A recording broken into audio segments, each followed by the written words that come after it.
За вашето денешно мени ви предлагаме да подготвите демократија. Ова е многу стар деликатес, но рецептот се менувал низ вековите. Во зависност од времето се употребувале и различни состојки. Поради тоа и денес во речиси секој политички готвач ќе најдете различен рецепт за демократија. Некои велат дека таа се подготвува со само една состојка, а други дека се потребни многу. Но еден од најприфатените рецепти доаѓа од кујната на универзитетот Стенфорд, вториот најдобар универзитет во светот, и е дело на професорот Лери Даймонд, врвен политички социолог. Тој вели, потребни се 4 состојки и ниту една помалку. Првата состојка е најочигледна – изборите. Демократија се прави така што власта се избира и се менува на фер и демократски избори. Секој политичар, додека е на власт, вели дека ова е единствената важна состојка. Но не е така. Тоа би значило дека ќе може да прави се што ќе посака и дека единствената разлика меѓу него и царевите и султаните од средниот век е што него го избрало мнозинство од излезените гласачи, наместо да го наследи престолот. А календарот покажува 21 век.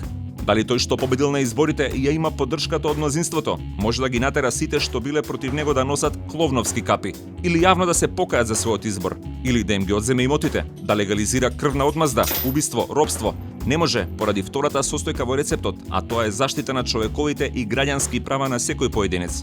Понатаму, дали тој што го има мнозинството на своја страна може да подготви едни закони за своите поддржувачи, а сосема други за противниците, или да прогласи дека некои закони, можеби и сите, не важат за него, или пак да му даде на народот да одлучува кој е виновен за кое дело, според тоа кој повеќе му се допаѓа, како референдуми за судење, особено за политичките противници. Секако дека не, бидејќи третата состојка е владењето на правото и еднаквост на сите пред законот.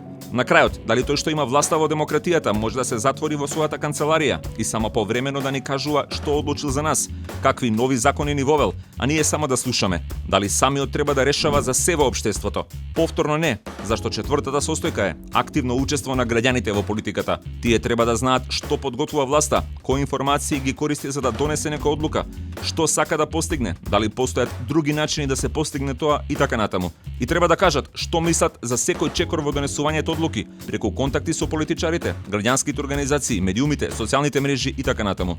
Тоа се 4 состојки на современата верзија од овој рецепт.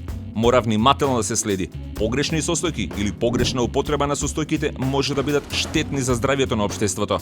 И за вашето утрешно мени ви предлагаме да подготвите демократија и за денот потоа, за сите денови.